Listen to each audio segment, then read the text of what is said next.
അട്ടപ്പാടി ഇടവാണി ഊരിൽ പ്ലാവിൽ അന്തിയുറങ്ങി കരടി 10 ദിവസത്തോളമായി ഊരിലെത്തിയിട്ട്. ഇന്നലെ പുതൂർ വനം വകുപ്പ് ജീവനക്കാർ കരടിയെ പടക്കം പൊട്ടിച്ച് കാട്ടിലേക്ക് തുരത്തിയെങ്കിലും 1 മണിക്കൂർ ശേഷം കരടി ഊരിലെ പ്ലാവിലേക്ക് വീണ്ടും തിരിച്ചെത്തുകയായിരുന്നു.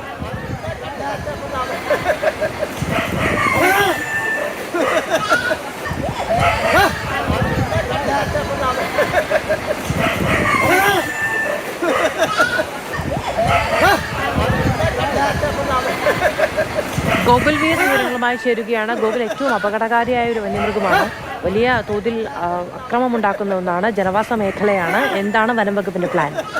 അതായത് ഈ കരടിയെ കാട്ടിലേക്ക് കയറ്റിവിടുന്നുണ്ടെങ്കിലും വീണ്ടും അത് ഈ ഊരിലേക്ക് വരുന്ന ഒരു സ്ഥിതിയാണ്. പക്ഷെ ഭാഗ്യം കൊണ്ട് ഈ കരടി ഏതായാലും ആ നാട്ടുകാരുടെ അടുത്തൊരു അക്രമം കാണിക്കുന്ന ഒരു സ്ഥിതി ഇതുവരെയും ഉണ്ടായിട്ടില്ല. പക്ഷെ വന്യമൃഗമാണ്, എപ്പോൾ വേണമെങ്കിലും സ്വഭാവം മാറാം, അങ്ങനെയുള്ള അപകടങ്ങളൊക്കെ നിലനിൽക്കുന്നുണ്ട്.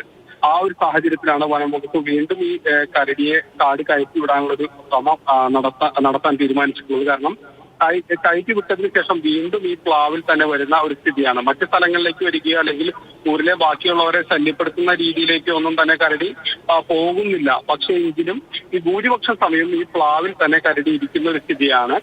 കാട്ടിലേക്ക് കയറ്റി വിട്ടാൽ തന്നെ വീണ്ടും തിരിച്ച് പ്ലാവിലേക്ക് തന്നെ വരുന്ന ഒരു സ്ഥിതിയാണ് ആ പ്രദേശത്ത് നിലനിൽക്കുന്നത്. ആർക്കും ഇതുവരെ ശല്യം ഇല്ല എങ്കിൽ കൂടി ആളുകളെ സംബന്ധിച്ചിടത്തോളം അല്ലെങ്കിൽ വനം വകുപ്പിനെ സംബന്ധിച്ചിടത്തോളം ഇത് തീരാ തലവേദനയാണ്. കാരണം ജനവാസ മേഖലയിലാണ് ഇങ്ങനെ കരടി നിൽക്കുന്നത്.